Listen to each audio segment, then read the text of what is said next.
Bonsoir à tous et merci d'être des nôtres pour un autre entretien avec Guy Parfait-Songuet. Ce soir, le docteur Guy Parfait-Songuet, enseignant à l'université pendant de longues années, à l'université de Douala et dans d'autres établissements également.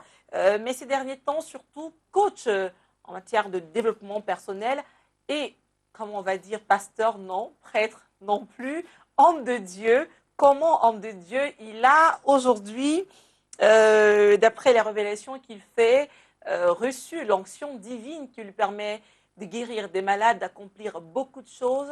Aujourd'hui, son sujet favori, c'est sa relation avec Christ. La rencontre, comment s'est-elle faite, les missions qui lui ont été confiées par Christ, ce que Christ lui a révélé d'autres. Tout ça nous intéresse parce que le monde et son évolution, à lui, nous intéresse. Bonsoir, docteur Ipefé Songué, bienvenue. Alors, c'est vrai que quand je vous présente aujourd'hui, vous voyez que j'ai beaucoup de difficultés. Et ça, d'autres personnes également l'ont. Mais bon, on ne vous présente plus vraiment. Qu'il y a des gens qui vous suivent quand même sur les ondes régulièrement, qui vous connaissent de visu et même de nom, sans pour autant savoir qui sont vos parents, d'où est-ce que vous venez. Ce serait peut-être bien qu'on commence par les renseigner sur ces sujets. Alors, maman est une Bassa, d'Union Ekele, précisément dans la zone qu'on appelle Mangwahe. Papa est un Bakoko. Oui.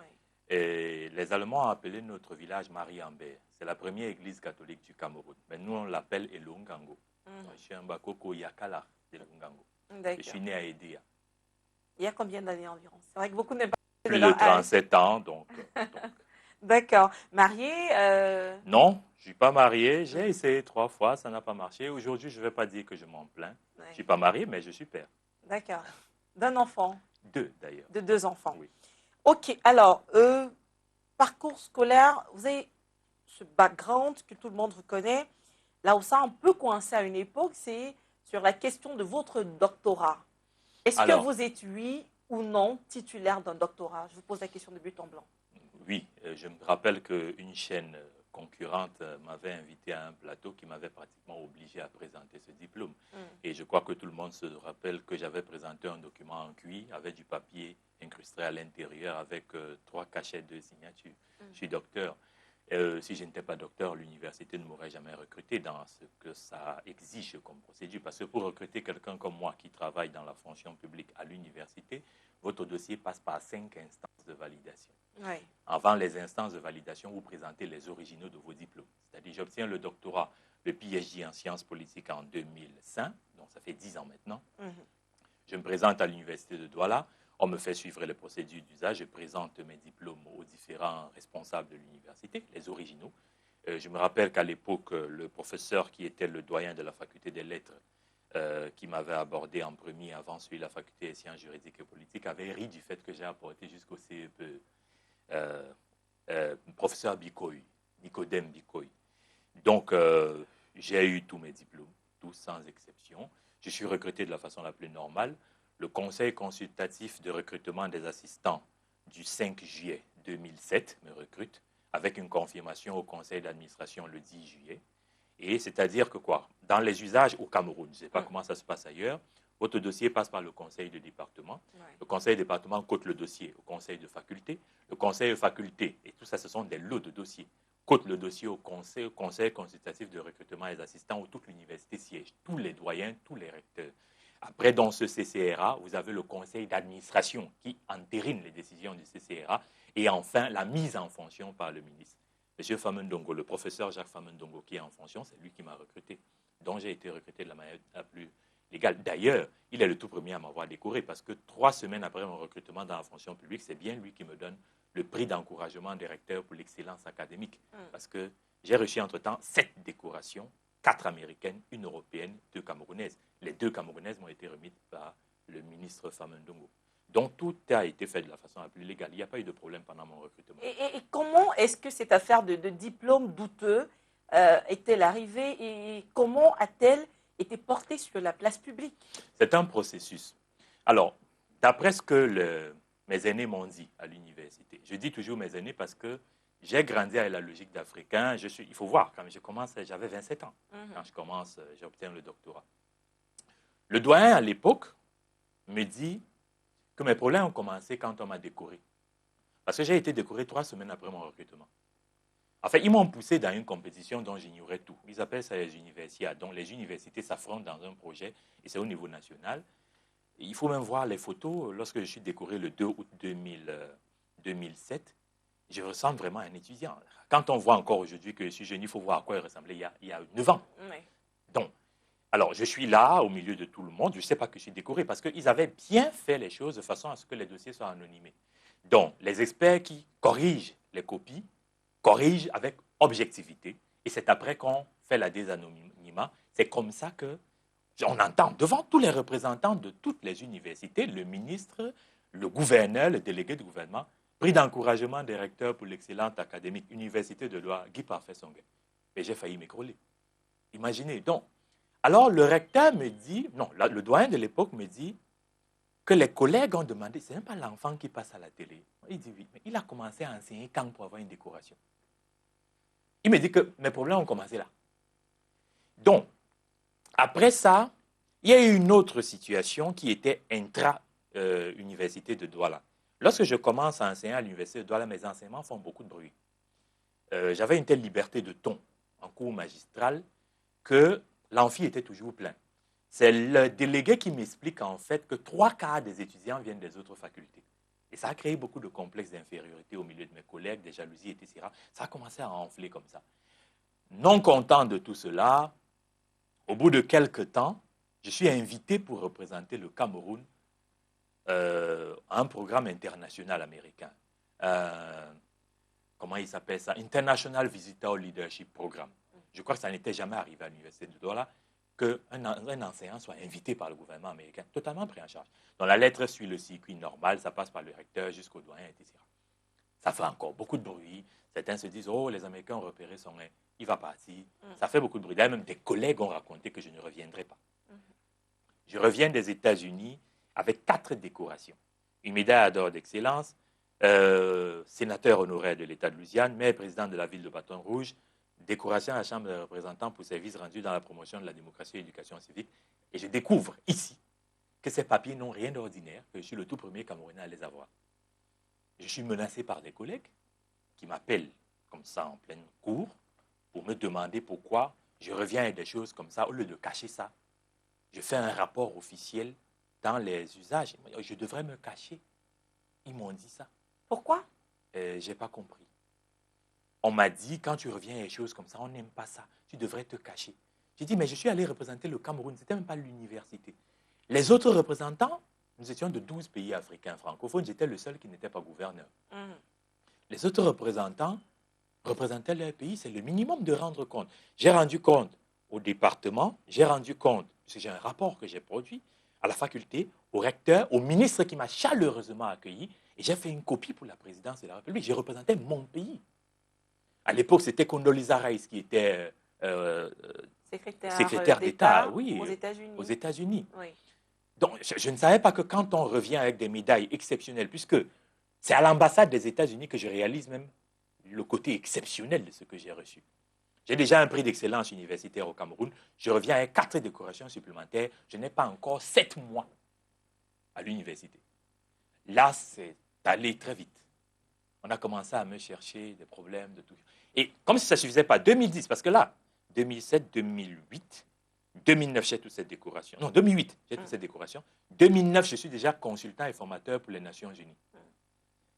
Après, consultant et formateur pour l'Union européenne. Pendant pratiquement 3 ans et demi, je suis consultant et formateur pour des organisations internationales. Non. Je crois que dans un environnement comme celui-là, je les comprends. Ils ne pouvaient pas me laisser tranquille. Mais ça a été loin quand même, parce que ça ne s'est pas arrêté à des bruits sur la place publique, des contestations de vos diplômes. Et déjà, petite parenthèse, vous le dites, à 27 ans, vous aviez ce diplôme. Et l'établissement, c'est le Madison International Institute oui. des États-Unis. Effectivement. Et vous l'avez eu en ligne. C'est un programme semi-présentiel. Oui. Je pense que tous les professeurs savent ce qu'on appelle un programme semi-présentiel. Vous avez une partie de cours par correspondance et le reste, c'est la mobilité. La mobilité était assurée par le programme NETED des Nations Unies, le PFIF Consortium de l'OTAN et le programme Europass de l'Union européenne, dont j'ai beaucoup voyagé. C'était un programme semi-présentiel. Oui, mais l'institut en question, aujourd'hui, est-ce qu'il a été remplacé par un autre? En fait, le Madison International Institute a acheté l'IRERI, Mhm. l'Institut des relations internationales et européennes, Ouais. qui avait un siège en France, à Paris, qui avait un siège au Royaume-Uni et un autre à Budapest en Hongrie. Donc c'était une institution qui avait 3 pôles. Et nous, en fonction des pays, les Sénégalais, les Algériens, les Canadiens, on était rattachés à un pôle. Donc, le Madison achète l'IRERI, c'était en 2010, je pense en fin 2010. Et entre-temps, on n'a pas eu de problème. Écoutez, il y a au moins 20 Camerounais qui ont eu des diplômes après moi dans cette institution. Je suis le tout premier à avoir le doctorat là-dedans, mais il y en a. Je crois qu'il y a une dame qui a eu le master avant moi dans la même institution. Le problème n'est pas là. Le problème n'est Donc, pas ça veut là. dire que c'est vérifiable. Oui, c'est vérifiable. L'institut existe toujours, il est Mais est-ce que vous accessible. avez été radié de l'université, de Je l'enseignement suis toujours enseignant à l'université de Douala. Oui. Je vais vous dire, parce que ça c'est très intéressant que vous posez cette question. Pour radier un fonctionnaire, il faut une faute lourde. Or, de faute lourde, je n'en ai commis aucune. Il se trouve que la stratégie a été de faire croire qu'on m'avait chassé. D'un côté, bloquer ma carrière et faire croire qu'on m'a chassé. Le fond du problème, il faut aller loin dans cette affaire pour savoir le fond du problème. Le fond du problème, c'est qu'il a été impossible à l'administration universitaire d'accepter cet ordre. Lorsqu'on pose le problème, le vrai problème qu'il pose n'est pas le problème de doctorat. Oui. C'est le problème de licence qu'il pose. J'ai eu un problème de licence à l'université de Douala, un problème que vous pourriez trouver des milliers de fois chez des Camerounais. Le problème est très simple, j'ai ces papiers jusqu'à aujourd'hui. La même université, dans la même filière, m'avait attribué 2 matricules. C'est-à-dire, j'entre à l'université en 1996, en 1997, dans la même filière où j'étais, en chimie, au département de chimie de la faculté des sciences de l'université de Douala, le département m'attribue un nouveau matricule comme si je viens d'entrer à l'université. J'ai les 2 cartes d'étudiant jusqu'à aujourd'hui. Et à partir de là, ça devient une acrobatie pour moi de composer. Pourquoi est-ce qu'il était difficile de composer pour moi? Chaque fois qu'il faut que je compose, mon nom se retrouve en année inférieure. Et comme à l'époque, il y avait un désordre incroyable, l'ancien recteur m'avait dit, il n'y avait pas que la faculté des sciences qui avait ce désordre, il y avait la faculté des sciences économiques. Personne ne travaille à reconstituer mes notes quand je compose. C'est-à-dire que pendant 3 ans, je marche après l'administration, le système informatique, pour que quand j'ai composé, qu'on reconstitue mes notes. À cause de cela, lorsque j'entre à l'IRERI, eux, ils m'inscrivent en master, mais pour ça, il faut qu'ils vérifient si j'ai la licence. Ils lancent une enquête. Le doyen de l'époque, Enamankwan, leur dit, on a la licence, mais on a un problème de tenue de système informatique. Surtout que l'université camerounaise avait changé le système. On est parti du système d'UV au système de... Ils ont changé plusieurs fois. Et le cas camerounais particulièrement, on avait eu ça dans plusieurs universités, parmi lesquelles l'université de Douala, où les cellules informatiques étaient des lieux de fraude, dont les notes des enfants disparaissaient. Là, en dehors même du fait qu'il y avait un problème de tenue de notes, il y avait un problème de fraude. Je me rappelle à l'époque, il y a une période où le chef service informatique a été limogé pour la fraude. Moi, je n'ai jamais voulu amener cette affaire sur le plateau parce que je me disais toujours, si je parle de cette affaire, il y a des parents qui vont se reconnaître. Oui. Parce qu'ils vont reconnaître les cas de leurs enfants qui ont dû abandonner l'école à cause des bêtises de l'université. Moi, je voyais toujours ça comme un risque de soulèvement populaire parce que moi, en tant qu'enseignant, j'ai traité de tels cas. Un enfant est inscrit normalement. Son père a payé la pension. L'enfant compose. Son nom n'apparaît nulle part. J'ai vécu ça en tant qu'étudiant. Je l'ai vécu en tant qu'enseignant. Amener puisque j'avais toutes les preuves. C'est quand ils sont allés loin. Pourquoi ils se sont retrouvés coincés? C'est quand j'ai sorti les papiers. Je leur ai dit, vous ne pouvez pas vous en sortir. C'est l'université qui a tort. Voici, vous m'avez attribué 2 matricules. Mais alors, on veut comprendre, quand vous dites qu'ils ont fait tout pour renvoyer dans l'opinion l'idée selon laquelle vous aviez été radié alors que ce n'est pas en leur pouvoir. Première question, de qui est-ce que vous parlez? Deuxième question, cette sanction qui depuis août courant 2015 a été publiée, de qui vient cette sanction? Et est-ce qu'en dépit du fait qu'il n'ait pas les pouvoirs, ça ne compte pas? Est-ce que vous continuez d'enseigner? Bien, il faudrait que vous voyiez la situation telle qu'elle est. Pour radier un enseignant d'université, il faudrait qu'on ait des éléments pour l'exclure. Oui. Et pour l'exclure, il faudrait qu'un conseil d'administration siège sur son cas. Il faudrait au minimum qu'il y ait un conseil de discipline. Il n'y a pas un seul élément qui puisse me permettre de me convoquer à un conseil de discipline. Ça, c'est la première chose. Deuxième chose, l'université de Douala a conçu, le 2 juin 2010, ce qu'on appelle en droit une mesure conservatoire qui devrait permettre d'enquêter sur mon parcours. En droit, une mesure conservatoire fait 90 jours. Cette mesure conservatoire, qui n'est pas une sanction disciplinaire demandée à n'importe quel juriste, n'a jamais été levée. C'est-à-dire que quoi? Je jouis d'une situation exceptionnelle. Je suis payé par la fonction publique. Mon salaire passe, mes primes passent. Ce pourquoi je suis payé, je ne le fais pas, c'est-à-dire enseigner à l'université. On vous l'interdit? Oui. Qui vous l'interdit? Mais tant qu'ils n'ont pas levé là, le papier qui dit qu'ils doivent enquêter. C'est le ministère qui vous a... Non, écoutez, l'administration est stratifiée. Oui. C'est le doyen qui m'a écrit pour dire qu'on doit enquêter sur mon parcours. Entre-temps, mes cours sont arrêtés. Oui. Entre-temps, il n'y a plus jamais aucune note à l'intérieur du système universitaire qui me redonne le droit d'enseigner. Or, comme cette note n'est pas une sanction disciplinaire, je n'ai aucun problème. De l'autre côté, le ministre a signé en ma faveur plusieurs papiers. Il a signé un papier qui demandait qu'on me libère pour les études postdoctorales. Il a signé un autre papier qui demandait que l'on me serve par rapport à un certain nombre de démarches intra-universitaires. En fait, il a signé beaucoup de papiers en ma faveur, entre-temps, pendant qu'il y avait cette mesure-là. C'est-à-dire parce que, d'après ces papiers qu'il a signés, il me reconnaît comme enseignant-chercheur à l'université de Douala. Le seul problème qu'il y a avec cette note, c'est qu'elle a bloqué ma carrière depuis 6 ans. Et aujourd'hui, je me réserve toujours ce droit. Je suis dans une position telle que le jour où ils vont commettre une erreur, j'attaque tout le monde.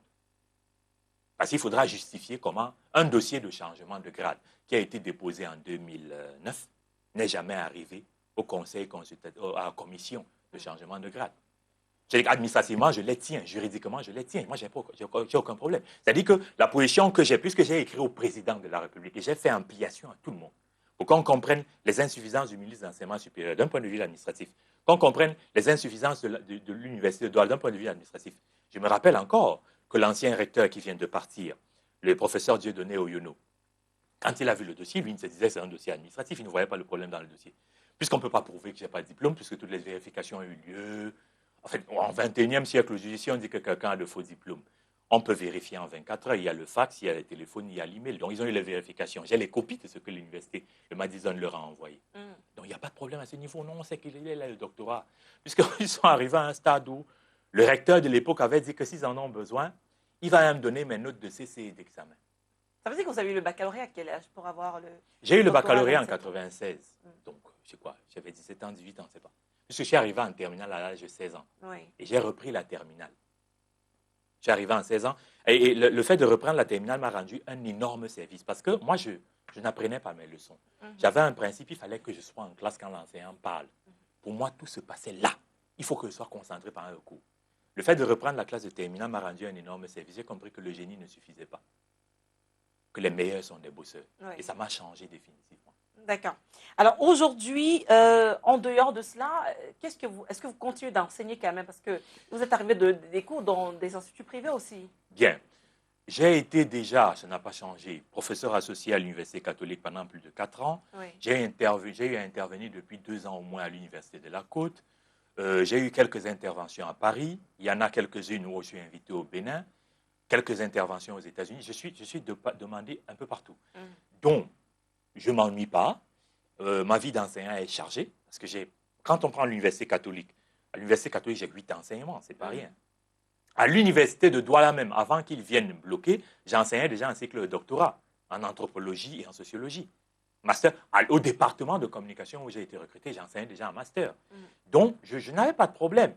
Et comme le besoin est tel qu'on a besoin de performance, d'une manière ou d'une autre, quelqu'un qui est performant et on n'a pas. Écoutez, j'ai reçu 7 décorations en moins de 6 ans.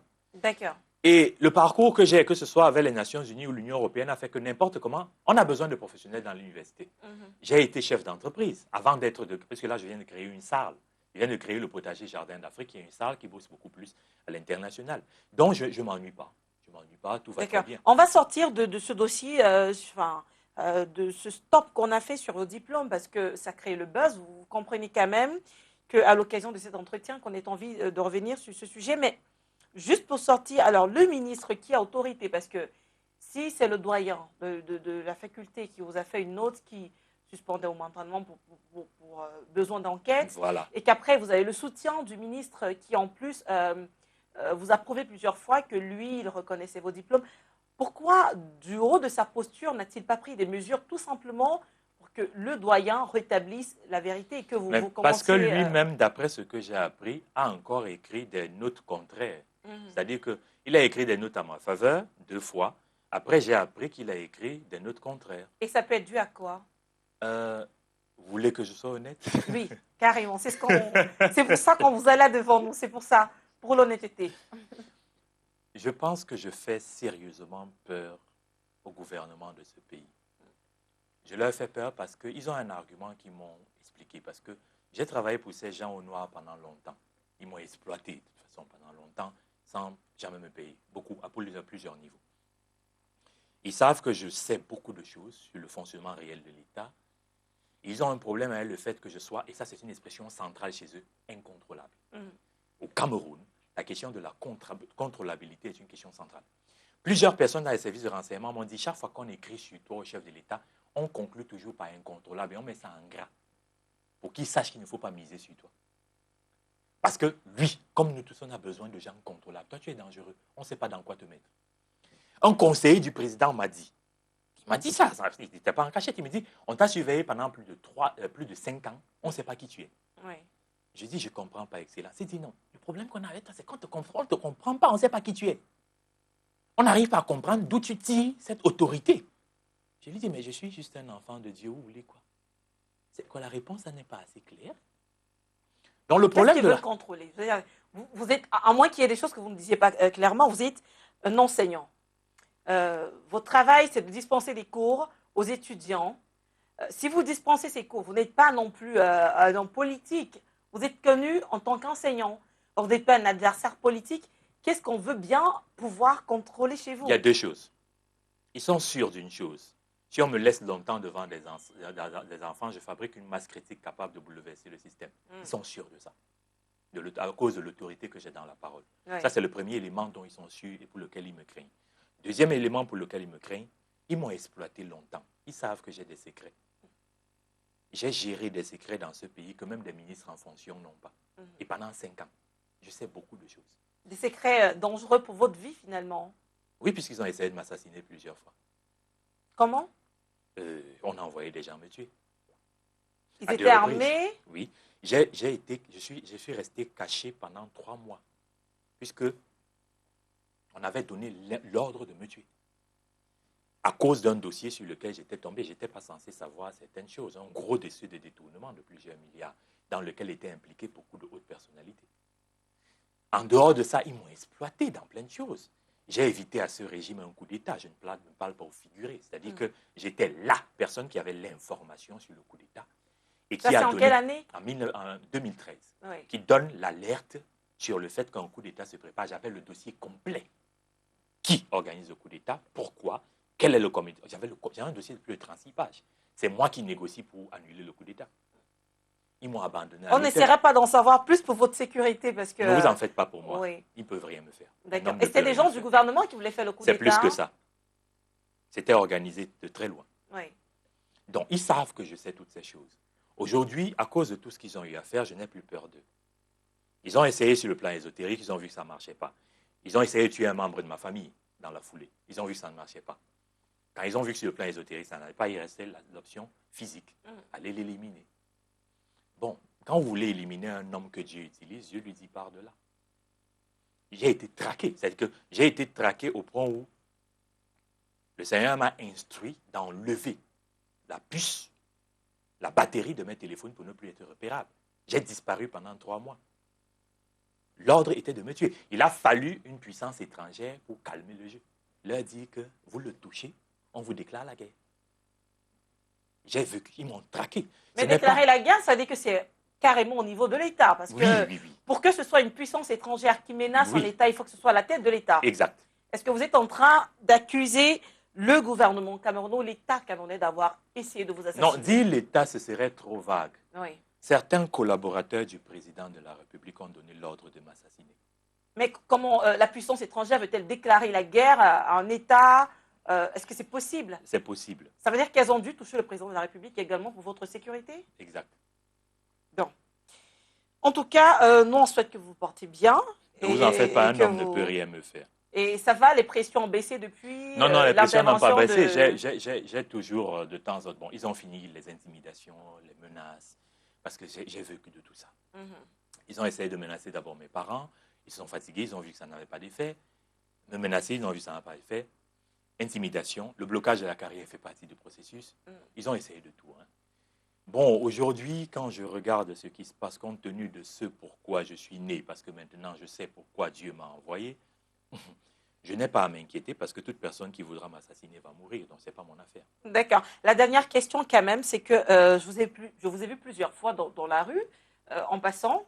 Vous ne marchez pas avec des gardes du corps, vous intervenez sur les plateaux de télé. Et là, juste par curiosité, est-ce que ce n'était pas pour vous faire peur finalement? Parce que si on voulait vous assassiner, quand on veut vraiment assassiner quelqu'un, il y a nombre d'occasions qu'on pourrait exploiter pour parvenir à nos fins. Je suis mieux gardé qu'un homme qui a des gardes du corps. Ouais. Ma sécurité n'est pas sûre, n'est pas des hommes. C'est à des niveaux spirituels, Elle au est niveau de très Dieu et des importante, anges. oui. D'accord.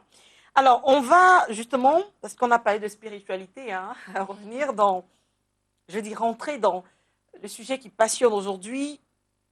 Vous guérissez miraculeusement. Vous avez guéri combien de personnes Je ne sais environ? pas. Je ne sais pas. Bon, je vais dire tout simplement que l'une des choses qui m'a bien amusé, c'est que parmi les gens que j'ai eu la grâce de guérir par l'Esprit Saint, il y en a beaucoup qui sont des Bamileke, des gens de l'Ouest. Pourquoi? Quand vous aidez un Bamileke, il dit à son frère. C'est eux qui m'ont amené à l'international vite. Ouais. C'est grâce à eux que je me suis retrouvé à traiter des gens qui sont en Allemagne, en France, au Sénégal, au Gabon, en Côte d'Ivoire, aux Philippines, aux États-Unis. Donc dès que quelqu'un a eu un résultat, il dit à son frère m'appelle, puisqu'en fait pour obtenir la guérison de quelqu'un, je n'ai pas besoin de le rencontrer. J'utilise l'autorité que le Seigneur m'a donnée, celle de l'Esprit Saint, peu importe la pathologie. Ouais. Mais en fait, cette guérison, les gens regardent la dimension physique parce que c'est ça qui les intéresse. Non. Le Seigneur m'a donné autorité pour mettre de l'ordre dans la vie d'un homme sur tout aspect de sa vie. C'est-à-dire, quel que soit le problème qu'il a, je lui donne des consignes. S'il les respecte, sa vie s'arrange. Oui. Donc, les gens parlent beaucoup plus de la guérison. Oui, il m'a traité, il m'a traité. Non, ce n'est pas juste physique. Tous les aspects, les problèmes de mariage, les blocages professionnels, socio-professionnels, les problèmes de stéréotypes, tout ça. J'ai eu des réponses en tout, sur tout. Bon, pour vous dire la vérité, pendant que je faisais ça, en fait, j'étais en stage. Il m'a mis en stage pendant 1 an. Il m'a formé. C'est arrivé comment? Parce qu'il faudrait que je vous raconte l'histoire. Oui. La rencontre avec le Christ. Alors, ça commence par un homme qui est un de mes anciens camarades, qui se prénomme Jean-Paul, qui se prénommait Jean-Paul. Il est déjà décédé. Ouais. Le Seigneur a mis fin à sa mission. Jean-Paul me parle de Dieu, mais ne me parle d'aucune église, d'aucune religion. Il me parle de ce que Dieu veut faire pour le continent africain, du bouleversement du monde, etc. etc. Mais il parle de Dieu avec tellement de précision et de façon si palpable que ça commence à m'intriguer. Et puis bon, il découvre que je travaille pour le gouvernement parce qu'il me demande pourquoi est-ce qu'on veut te tuer. Oh, personne n'est censé savoir ça. Oui. Je dis qu'est-ce qui ne va pas. Il dit que depuis que tu viens me voir, ils ont des dizaines de francs-maçons qui sont venus ici. Ils veulent te tuer. Il dit mais comment tu peux savoir ça? Il dit mais je n'ai pas besoin de demander, c'est le Seigneur qui m'a montré les francs-maçons qui veulent te tuer. Et tous sont dans le gouvernement. Il dit d'accord. Là, il m'a bouché un coin. J'étais obligé de le prendre au sérieux. Et vous n'étiez pas encore conscient de votre puissance spirituelle à l'époque? Non, je tâtonnais. C'est-à-dire que ce qui se passait à l'époque, quand certains ministres, certains ont fait ça jusqu'à la présidence, ça veut dire qu'il arrivait que quelqu'un m'appelle pour m'intimider. Des ministres en fonction, certains sont même encore dans le gouvernement. Alors, c'est bien qu'on reprenne depuis le début. Oui. Déjà, comment ils font avant que vous ne vous mettiez à soigner? Parce que là, on est au début de l'histoire, à la rencontre avec le Christ. Oui. Avant que vous en arriviez au stade de guérison miraculeuse, comment eux, ils font pour savoir que vous avez une puissance spirituelle qui soit capable de déranger? Alors, ce problème commence depuis, parce que je pose la première fois le problème à ma mère, je suis en classe de terminale. J'ai 17 ans, ma mère me dit, il ne faut plus que je réagisse comme ça. On lui a dit, je n'avais pas 4 mois qu'il y a quelque chose chez moi. Une voisine lui a dit, cet enfant est nègre. Une voisine, une femme qui cherchait la voisine. J'étais un bébé, j'étais dans le berceau, la femme dit, le temps qu'on lui donne l'orientation, quant à où est la voisine qu'elle cherchait, elle ne connaissait pas la maison. Elle dit, madame, le bébé, il est grand. Ma mère dit que qui? Elle dit, le bébé. Elle dit, le bébé est grand comment? Elle dit que cet enfant est très grand. J'ai entendu ça plus de 20 fois. J'ai tout entendu. Je préfère ne pas aller dans les détails. Mais pour la synthèse, on va dire, les gens ont toujours dit, cet enfant, il est grand. Il y a toujours... Il y a eu quelque chose. Bon. Il voyait en vous Il ce voit, que vous ne ouais, voyez pas. il voit ce que moi je ne savais pas, Ouais. ce que je ne voyais pas, ou ce que je pourrais soupçonner à force d'entendre. Mhm. Alors, quand ce Jean-Paul, que beaucoup de gens ont connu, parce qu'il faisait des miracles, me donne un programme de prière, après 3 semaines, je commence à voir des anges étant éveillés comme étant endormis. Après environ 90 jours, le Seigneur envoie une femme dont je savais qu'elle a le don de prophétie, comme l'apôtre Paul en parle dans 1 Corinthiens 12 et 1 Corinthiens 14, me dit, Guy Parfait, je t'ai donné l'Esprit Saint et tu ne l'utilises pas. Me dit ça un soir, dès le lendemain, je me mets à traiter. La première personne que j'ai traitée est un capitaine du BI. Il était dans ma gauche, sur ma gauche dans un bus, il avait la diarrhée. Je ne savais pas qu'il était un capitaine, il était en civil, on ne se parlait pas. Je lui ai juste dit bonjour, le temps de s'asseoir. Quand il sort la 3e fois, je lui demande où est-ce qu'il va. Il me dit qu'il est malade. On est sur l'axe, lourd. Je dis, vous souffrez de quoi? Il me dit, j'ai la diarrhée et j'ai mal au ventre. Je lui demande poliment, est-ce que je peux toucher votre ventre? Alors je touche son ventre en disant dans mon cœur, Seigneur Jésus, enlève son mal de ventre et neutralise la maladie de la dimension spirituelle à la dimension matérielle. Exactement ce que je dis là, mais en pensée. J'ai fini ça et je me remets à pianoter. Vous savez, on a un téléphone Android, on ne s'ennuie pas avec. Après 2 minutes, le monsieur s'incline pour me regarder. Il dit, c'est vous le professeur? J'ai dit oui. Il dit, qu'est-ce que vous avez fait sur moi?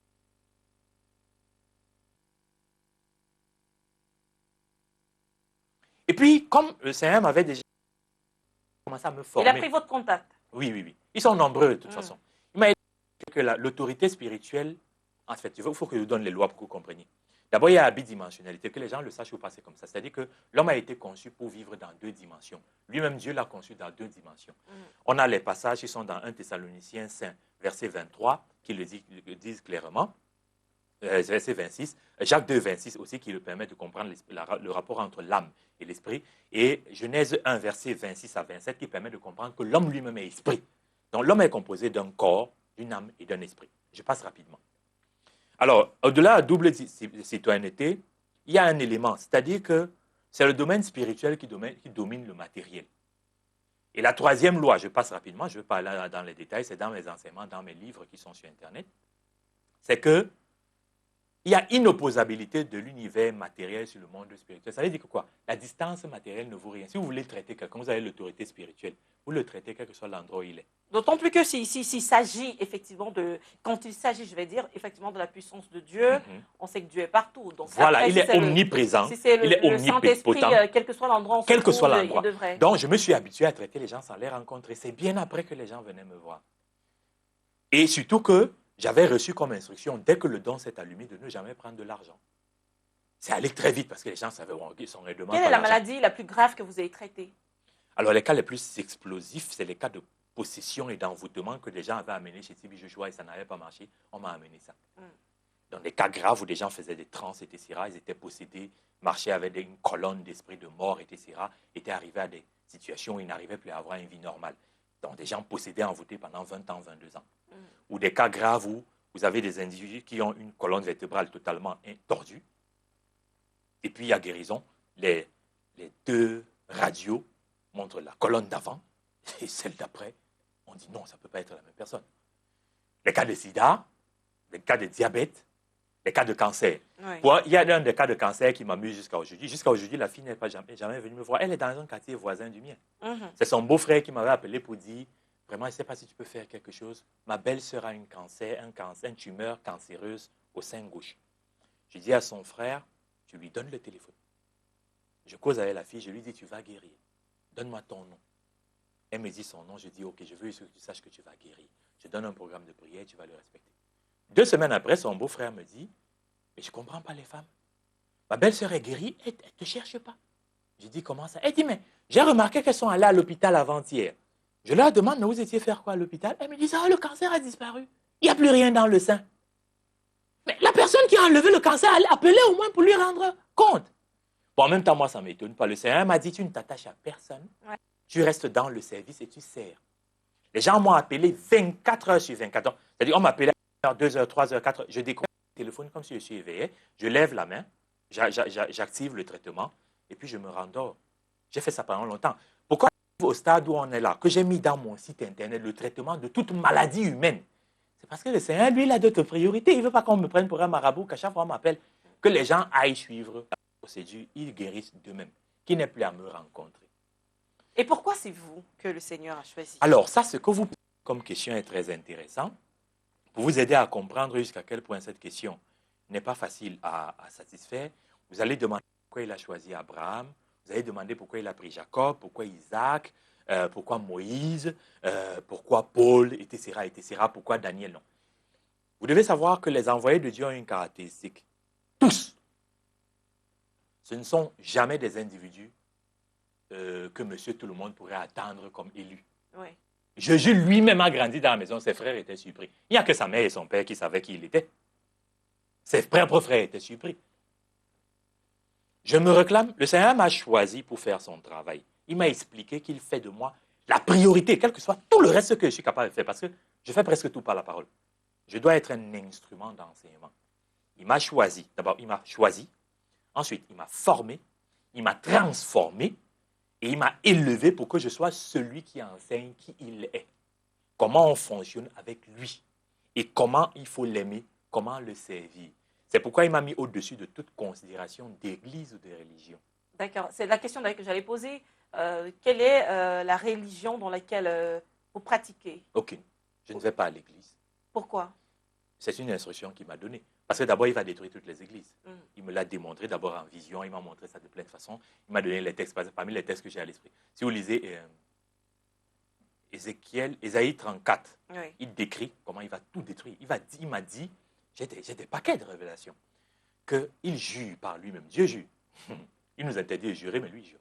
Il jure par lui-même qu'il viendra un moment où aucune de ces structures qu'on appelle l'Église ne restera pierre sur pierre. Il va les détruire toutes afin qu'ils soient adorés en vérité et en esprit. Donc, ça veut dire, là maintenant, parce qu'il y a des chrétiens qui nous écoutent, il y a des gens de toute obédience religieuse, mais là, je préfère parler des chrétiens parce qu'on parle du Christ. Vous leur dites, quelle que soit la religion dans laquelle vous vous trouvez, que vous soyez pasteur ou simple pratiquant, Christ a un sérieux problème avec l'Église aujourd'hui. Voici les 4 reproches qu'il fait à l'Église, à toutes les églises sur terre. Encore qu'il m'a donné une statistique qui m'a vraiment inquiété. Il me dit, sur 1000 personnes qui disent me servir sur cette planète, une seule est bonne. Sur 1000, il n'a pas dit 100. Sur 1000, une seule est bonne. Il faut donc que tu fasses très attention. Voici ce que le Père reproche à l'Église. 1. Ils ont abreuvé le peuple de mensonges, l'éloignant de la vérité. 2. Ils ont converti le peuple à la religion, le convertir à Dieu. Il leur reproche d'avoir fait du business dans la maison de son père. 4.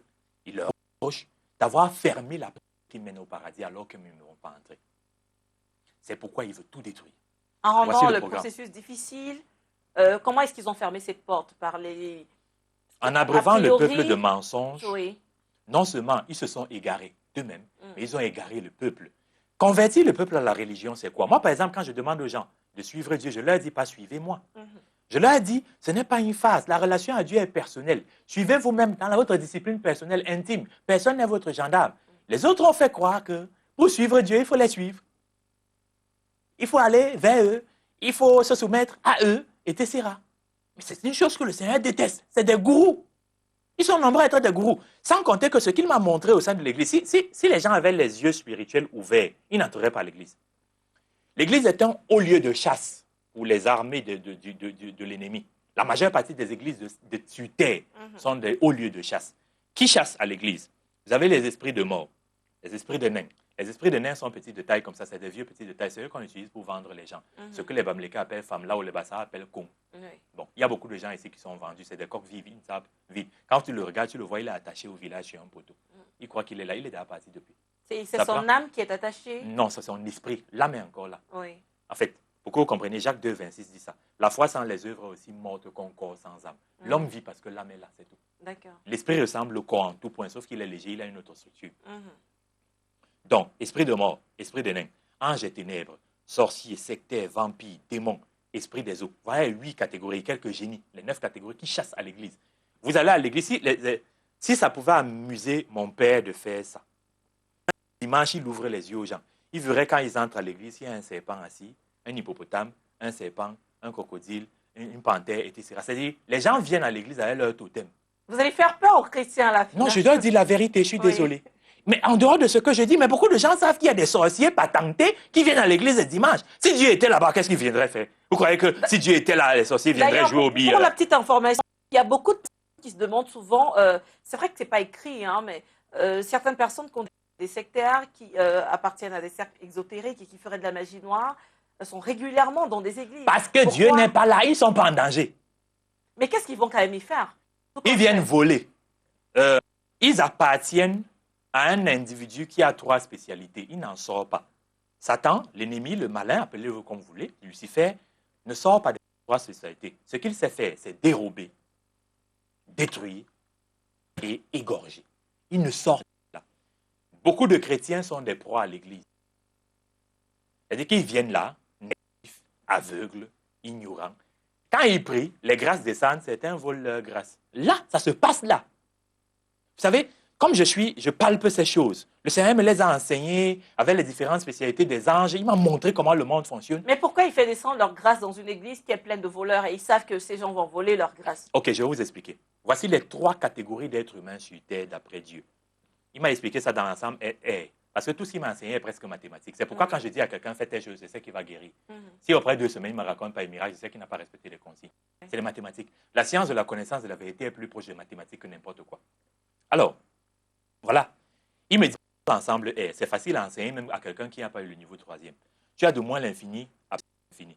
De moins l'infini à 0 exclu, tu as les enfants du diable. C'est-à-dire ceux qui ont des pactes avec. Même si tu leur montres le Christ en face, ils vont dire qu'on sait, on reste ici. Les sciers, les grands sorciers, sectaires, et tous les démons que j'ai décrits. À 0, tu as les esclaves du diable. C'est-à-dire qu'ils sont ces esclaves, mais ils ne savent pas. Contrairement aux autres, eux, ils sont dans le service passif. Les autres sont dans le service actif. Oui. C'est chez eux qu'ils volent les grâces. Et c'est en volant les grâces chez eux qu'il enrichit ses enfants. C'est chez eux qu'il rend malade. Il vous rend malade quand il veut. Il tue vos enfants quand il veut. Il détruit vos business quand il veut. Il tue vos parents quand il veut. Il détruit vos foyers comme il veut, etc. C'est là où il chasse. Donc, beaucoup d'êtres humains sont sur terre. Dans leur imagination, ils sont avec Dieu. Mais ils ne savent pas qu'ils sont seulement dans leur imagination avec Dieu. Ils sont à la portée du diable. Et la 3e catégorie, c'est 0 exclu plus l'infini. Un enfant de Dieu, le diable ne peut pas le toucher. Ce n'est pas possible. Les gars qui font la sorcellerie dans ce pays un peu partout, s'ils musclent, ils sont 10 000, ils disent on va aller abattre son gars, ils ne vont jamais arriver. Mais je ne dis pas les choses en l'air, je le dis publiquement parce que je suis équipé. Et je n'ai pas besoin de me défendre parce que je suis gardé, très bien gardé. Et comme ils n'ont pas vite compris, beaucoup sont morts bêtement. Il y a des sorciers, des sectaires, qui sont morts à essence de vous oui, savoir. bêtement. Ils n'ont pas compris, il ne faut même pas venir. Je parle fort parce que personne ne peut me toucher. On ne peut pas m'avoir donné une mission planétaire parce que je suis celui qui doit enseigner qui est Dieu. Il ne s'agit pas de moins que ça. Oui. Qui est Dieu? Comment fonctionner avec lui? Comment le servir? Comment l'aimer? Et puis, il m'a dit ceci. Mon père m'a dit, ta sécurité, c'est mon affaire. Tu n'as même pas à t'en préoccuper. Ceux qui me voient ne parlent pas. Il y a des gens ici dehors qui ont le don allumé, le don de prophétie notamment, qui est le don de l'esprit le plus répandu. Quand ils me voient, ils ne parlent plus. Parce qu'ils ne peuvent même pas. Quand ils se posent des questions, mais ça c'est qui? Est-ce que c'est possible qu'un homme ait reçu autant de choses? D'accord. Donc je n'ai pas peur. Alors là, on va continuer. Vous parliez des puissances, des ténèbres, vous parliez des anges. Et là, moi, on a envie de savoir, un peu partout sur Internet, il nous est pratiquement impossible aujourd'hui de nous connecter sans entendre parler, je ne sais pas si c'est un concept, si c'est la vérité, des Illuminati. On entend beaucoup parler, on nous parle de la colonisation du monde par le mal, avec ce que vous avez comme puissance, avec vos conversations avec le Christ, on aimerait savoir. Est-ce que c'est vrai cette affaire de l'Illuminati? En quoi est-ce que ça consiste? Qu'est-ce que c'est? Et est-ce que les humains devraient avoir peur? Voilà ce que je vais dire aux hommes qui m'écoutent.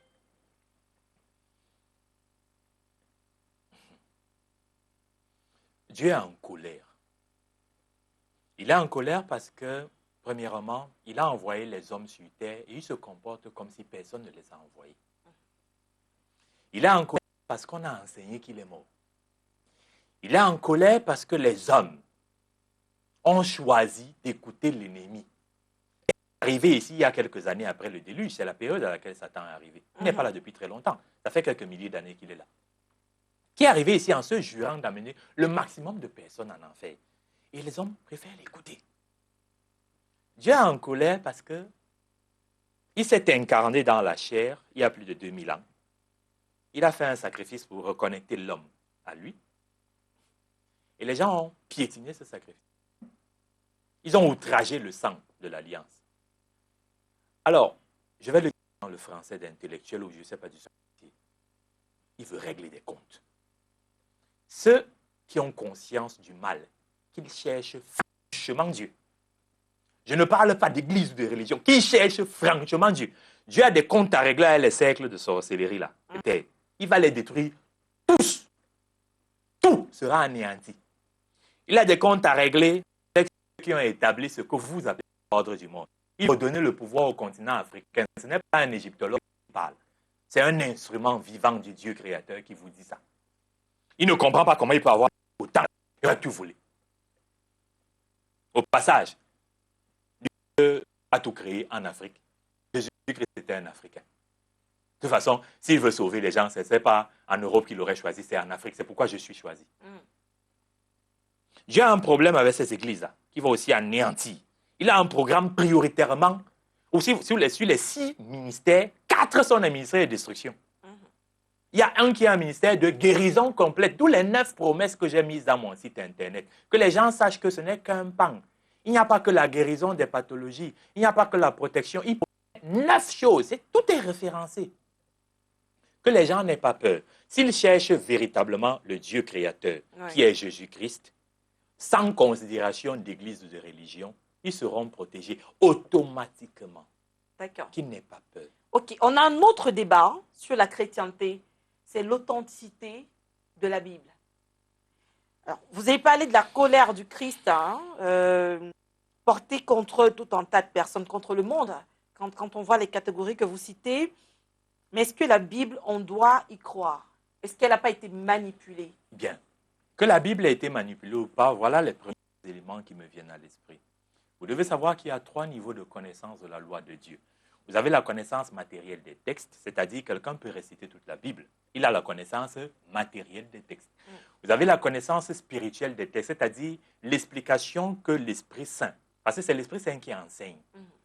Et c'est normal, depuis que l'élévation de Christ, c'est l'Esprit Saint qui enseigne. Je vais expliquer ça après si on en a l'opportunité. L'explication que l'Esprit Saint, c'est-à-dire l'Esprit de Dieu, vous donne d'un passage. Et vous avez la connaissance révélée des textes, c'est-à-dire la majeure partie des textes que j'ai reçus et que je vais continuer à recevoir pour refonder les enseignements, c'est-à-dire les enseignements que Dieu vous donne qui ne résident dans aucun document humain. Quand par exemple j'explique la raison pour laquelle Dieu a envoyé l'homme sur terre, je la donne. Ça, c'est une révélation. Dieu a créé toutes choses et a engendré l'homme son fils. Il n'a pas créé l'homme, il l'a engendré. Vous ne créez pas votre enfant, vous l'engendrez. Dieu a créé toutes choses et a engendré l'homme son fils, afin que les fils rapprochés se comblent mutuellement de bonheur éternel. Ça, c'est une révélation que Dieu me donne pour me dire pourquoi nous sommes là. Deuxième révélation qui me vient à l'esprit, c'est la définition de la relation à Dieu que l'homme ne connaît pas. La relation Dieu-homme est une relation de partenariat qui est régie par un contrat de libre adhésion à caractère synagmatique. J'explique. Le partenariat veut, parce que justement, père et fils sont mutualisés, que le père gagne, le fils gagne. Le contrat, le père signe, le fils signe. Libre adhésion, le fils peut refuser de marcher avec le père. L'homme peut refuser de marcher avec Dieu. Il y a des hommes qui ont refusé de marcher avec Dieu. Il y en a qui vont toujours refuser jusqu'à la fin des temps. Caractère synagmatique, le juriste vous le dira, est la particularité de ce que une prestation équivaut à une contre-prestation, une autre contre. C'est-à-dire que quoi? Vous n'avez pas le droit de revendiquer certaines choses à Dieu si vous avez refusé de faire votre part. Et c'est là où l'homme a échoué, parce qu'il ne se pose jamais la question de savoir, oui, qu'est-ce que Dieu attend de moi au quotidien? Ils se disent, oh, il n'y a plus rien à faire. Faux! C'est un partenariat. Il y a une dimension bilatérale. Chacun a sa part à faire. Vous n'allez pas rester là et dire, je ne fais rien, Dieu va te faire pour moi. Ça ne marche pas comme ça. Il est très dur là-dessus. Il m'a enseigné ça avec une telle fermeté. Mais imaginez qu'un jour, je viens lui poser une question. J'ai un dossier. Il me pose carrément la question, tu as fini le travail que je t'ai donné? Quand tu finis le travail, là, tu as le droit de venir me poser des questions. Fais d'abord ta part.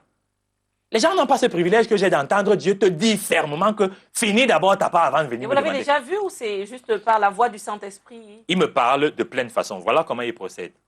Je dis au passage à toutes les personnes qui croient en Dieu, que toutes celles qui disent qu'un esprit leur parle aux oreilles, qu'elles aient l'absolue garantie, je la leur donne aujourd'hui à 200% que ce n'est pas Dieu. Ouais. Dieu ne parle pas aux oreilles des hommes, c'est le diable. Si vous avez les oreilles qui vous donnent, il y a un esprit qui vous parle, exceptionnellement, je vous donne le droit de me chercher. Il faut fermer les oreilles là. C'est le diable qui parle aux oreilles des hommes. Dieu, première méthode, il vous parle au cœur. Vous entendez comme le tonnerre, un tonnerre, une voix de tonnerre dans la poitrine. Ceux qui ont le don de prophétie, la voix sécurisée, c'est là. Et ça chauffe. Ça chauffe, tu es éveillé, tu sens, ça chauffe.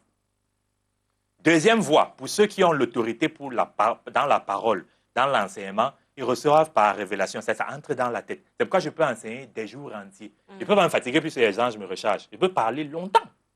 Et je n'ai pas besoin de documents. J'enseigne. Même avant les anges, vous étiez comme ça. C'est-à-dire que oui, mais ils me préparaient. Je ne savais pas ça. L'art de la parole. Je ne savais pas qu'ils me préparaient. Oui.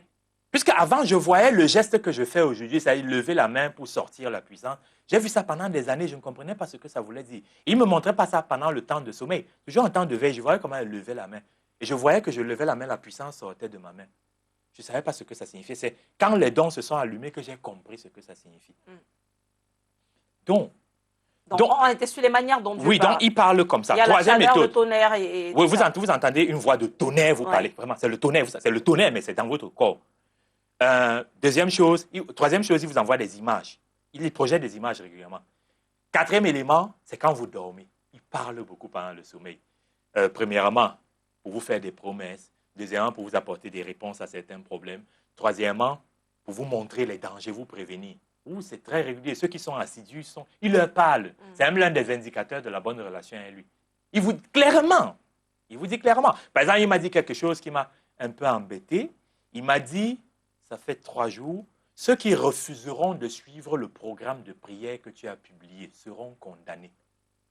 Parce que comme ils ne comprennent pas que c'est moi qui t'ai envoyé, ils le comprendront par la douleur.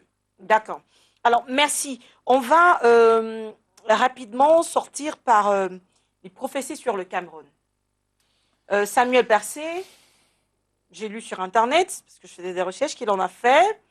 Tibi Joshua, même durant le mondial, a vu le Cameroun remporter un trophée. Là, on disait que c'est l'équipe nationale qui devait remporter le trophée. Mais il y a, comme ça, un peu partout, des gens qui disent qu'il y a une puissance spirituelle très forte au Cameroun et que le Cameroun serait le point de départ de quelque chose qui envahirait le monde entier. Est-ce que, Chris, vous aurez fait des révélations sur ce sujet? Je vais vous dire ce que je sais, enfin ce que j'ai le droit de vous dire.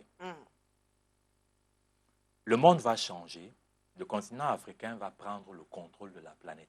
Ouais. Ce sera le changement d'ordre du monde le plus rapide qui ait jamais eu lieu. Ça va se passer assez vite. L'Afrique est l'endroit depuis lequel le changement se fera et l'endroit depuis lequel le monde sera gouverné. Le Cameroun aura une place centrale dans cette affaire.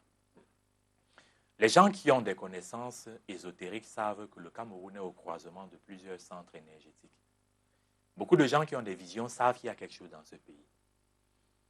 C'est depuis longtemps. J'ai même entendu des égyptologues dire que c'était l'ancienne Jérusalem. Je ne cherche pas à savoir plus que ça. Mais il faut faire attention avec les prophéties. L'élément le plus marquant qui montre qu'une prophétie vient de Dieu, c'est qu'elle se réalise. Pourquoi je n'ai pas peur de parler publiquement? C'est parce que je sais. Et il m'a prouvé ça plus. Il m'a entraîné pour que je comprenne, que je puisse vérifier. Dieu est un grand pédagogue. Et il ne cherche pas à te vaincre, il cherche à te convaincre. Il te vend sa maison, c'est chez lui que, entre chez moi, voici, regarde.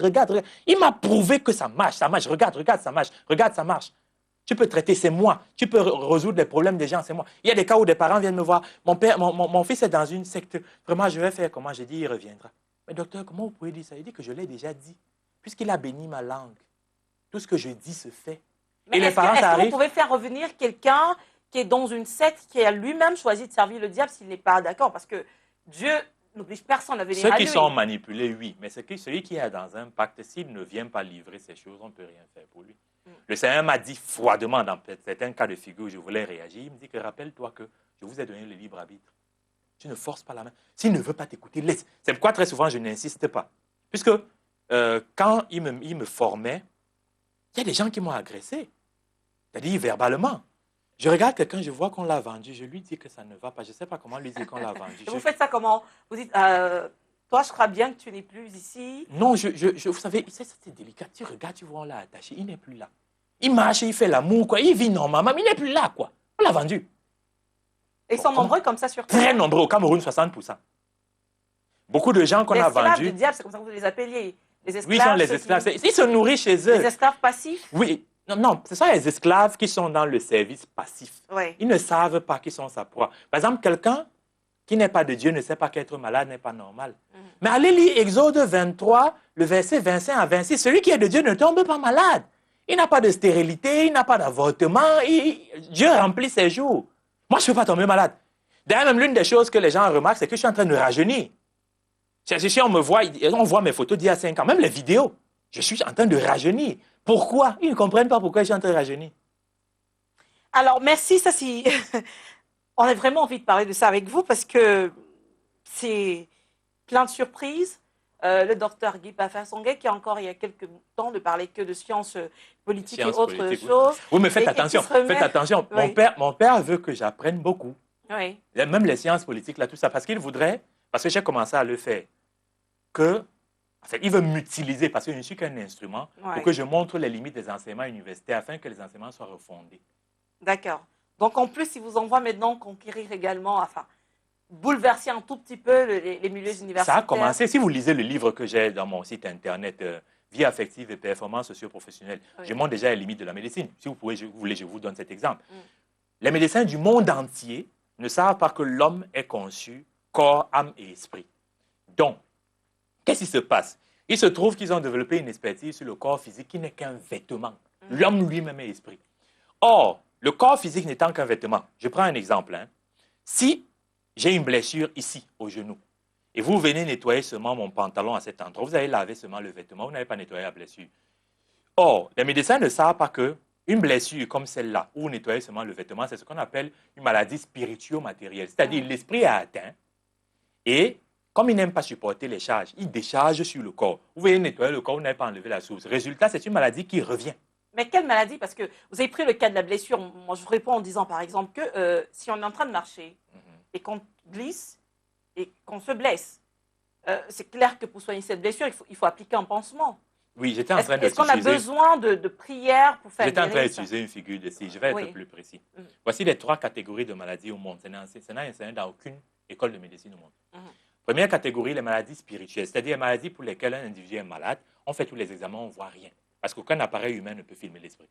Deuxième catégorie, les maladies spirituo-matérielles. C'est-à-dire les maladies pour lesquelles c'est l'esprit qui est malade, mais les symptômes sont visibles au niveau physique. Le médecin croit qu'il traite la pathologie en attaquant les symptômes. Résultat, la maladie revient au bout d'un certain temps. Troisième catégorie de maladies, les maladies matérielles. Les médecins sont compétents pour les maladies matérielles, mais le malheur de l'homme dans cette affaire, c'est que les maladies matérielles ne représentent que 30% des pathologies sur Terre. Donc les médecins du monde entier, puisque je traite des médecins, il y a les pasteurs qui viennent me voir quand ils sont de passer, les médecins aussi qui viennent me voir, ont développé une expertise de l'accessoire. Ils traitent le corps physique qui n'est qu'un vêtement. Ils ne sont compétents qu'à 30% des pathologies qui atteignent l'être humain. Celles qui sont physiques. Celles qui sont physiques. Oui, il faut absolument aller à l'hôpital. Pas absolument. Moi, je peux traiter une maladie physique. Mais le plus souvent, qu'est-ce que nous faisons? Parce que nous, on n'a aucun problème avec les médecins. Il y a des cas où quelqu'un est malade, tu le regardes, tu vois Cardi. Donc, ce n'est que physique. Va voir le médecin. Ou d'autres cas où on enlève la source. Tu regardes une femme, elle a un cancer au sein. Elle a un crabe au sein. Vous enlevez le sein, vous rentrez, lui dites rentrez voir le médecin. Le médecin dit qu'il n'y a plus le cancer, c'est juste une blessure. Oui, il y a beaucoup de femmes ici qui ont des vers dans les bas-ventres. Elles ont les règles douloureuses. Ça fait donner des traitements pour ces choses-là. Vous avez des femmes qui ont des épis de maïs. Vous avez des gens, il a mal à l'estomac. Tu regardes, c'est une cola qu'il a dans l'estomac. Ou bien une grenouille. C'est effrayant. Ou bien tu regardes quelqu'un, il dit qu'il a un mal de tête chronique depuis des années. Tu regardes, tu vois que, oula, c'est des fourmis qu'il a dans la tête. Alors, on passe, parce que là, vraiment, cette émission passe très tard dans la nuit. À plus de 23 heures, est en train de parler des choses aussi effrayantes.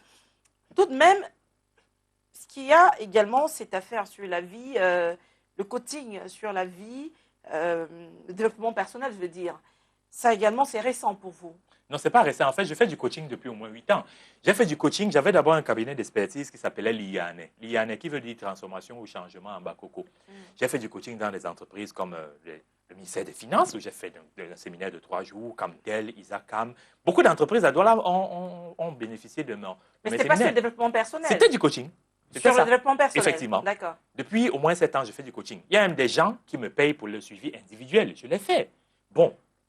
Mais c'est que le CM m'a apporté une valeur ajoutée là qui est fascinante. C'est-à-dire qu'il m'enseigne des choses qui n'existent nulle part. Il me montre la source. Par exemple, là, je viens de vous montrer pourquoi le médecin n'est pas compétent pour un certain nombre de pathologies. Oui. Je peux vous démontrer de la même manière pourquoi le psychologue ne peut pas s'en sortir dans certains cas. Quand le psychologue vient faire le profil psychologique d'une personne qui, moi, je vois, c'est un ange des ténèbres qui manipule ses neurones. Il fait le profil psychologique de quoi? De l'ange des ténèbres, des effets de la manipulation ou bien du manipulé. Je ne comprends pas. En fait, il n'a pas accès à la vraie source de la manipulation. Il y a des malades mentaux ici, ils marchent avec les esprits de l'air. On les a vendus depuis. Tu regardes. Il y a même des gens ici, tu vois, ils marchent en frimant. Tu le regardes, il est attaché comme un bâton de manioc. Il est déjà attaché, envoûté, possédé. Et donc, dans la vie personnelle, qu'est-ce que ça va, je veux dire, dans le coaching, qu'est-ce que ça vous a apporté? Alors, ce que le Seigneur m'a apporté a rajouté dans la guérison totale de l'individu. Jusque-là, je savais aider l'être humain au niveau mental, psychologique et physiologique. Il m'a montré comment aider l'homme depuis la source, son esprit même et son âme. Oui. C'est devenu magnifique. Donc, c'est juste, ça a créé une complétude, quoi. Mais là-bas, vous faites payer quand même vos conférences, oui, vous faites payer l'entrée à 10 000 francs. Oui, il m'a donné le droit de recevoir l'argent pour ça, puisque pour l'enseignement, c'est payant, oui. D'accord, pour l'enseignement, c'est payant, mais pour la guérison, il vous a dit jamais? Non, jamais. il m'a dit jamais. Parfois, les gens viennent, puisqu'il y a des gens qui me donnent la dîme, il y en a qui viennent me faire des offrandes, mais ça, c'est après. Mais si quelqu'un croit que parce que je l'ai traité, comme me donner l'argent, je vais refuser. Ça marche pas comme ça. Mais si c'est un cadeau, juste pour dire merci, vous pouvez accepter, c'est autre chose. D'accord. Alors, déjà, quand vous faites payer pour le développement personnel, il y a des gens qui pensent que c'est un peu de l'escroquerie, que c'est pas un discours cohérent. De dire, je ne prends pas de l'argent. Non, ce n'est pas la même chose. J'ai le droit, parce que je suis un instrument d'enseignement, de vivre de mon enseignement. Oui. Je suis quand même professeur d'université, donc j'ai un droit. Par contre, ce n'est même pas le problème. Dieu peut donner le droit de traiter, de prendre l'argent. Il peut dire, pour traiter, tu prends la dîme. Il peut dire, pour traiter, tu prends l'offrande. Il peut donner un montant. Dieu peut faire ça. On fait son travail, avec son appui. Oui, oui, c'est un droit. C'est que pour moi, pour des raisons, je ne peux pas dire qu'à mon intelligence matérielle, j'ai compris. Il m'a dit non, pour ça, ne prends pas l'argent. Surtout parce que les gens ont l'habitude de voir des marabouts dans leur tête là. Ils te prennent pour un marabout, quoi. C'est-à-dire de suivre la discipline que le Seigneur exige. Ils pensent que c'est en venant vers toi, respecter les heures de prière, ça va passer comme ça qu'il va guérir aussi. Non, il faut qu'il se discipline. Par exemple, comme ce qui m'a fait la sexe. Toi aussi, il ne pas de sexe, tu dois accepter. Respecter les heures de prière, tu dois être à l'heure. Il fait 90 jours sans faire l'amour. Un an. C'est une J'y suis. Je suis.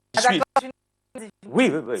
S'il y a un moment où vous avez envie de craquer, ou disons vous avez des mais des maladies, vous voir que les accoutrements pouvaient être malades.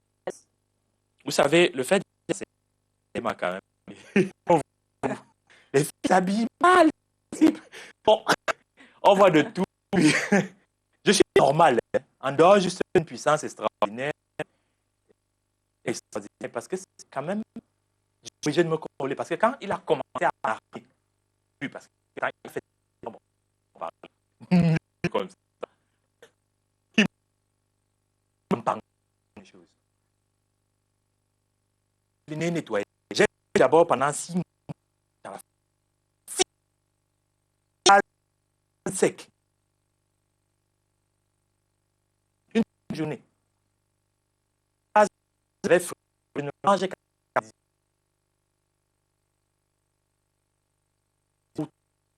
moi, il faudrait que je sois. Et comme les gens savent parce que la section est une vision d'énergie. Si tu vas dans la section, ça va en garde que le partenaire aussi spirituel, sinon le partenaire va le rendre malade. Alors, on est en train de mon personnel. Les Camerounais ont besoin d'éduquer aujourd'hui. Bon, les oui. Beaucoup de gens souffrent parce qu'on leur dit peut-être qu'il ne va rien. On leur dit qu'il ne va rien pour prouver que sont des. Je dis, vous êtes de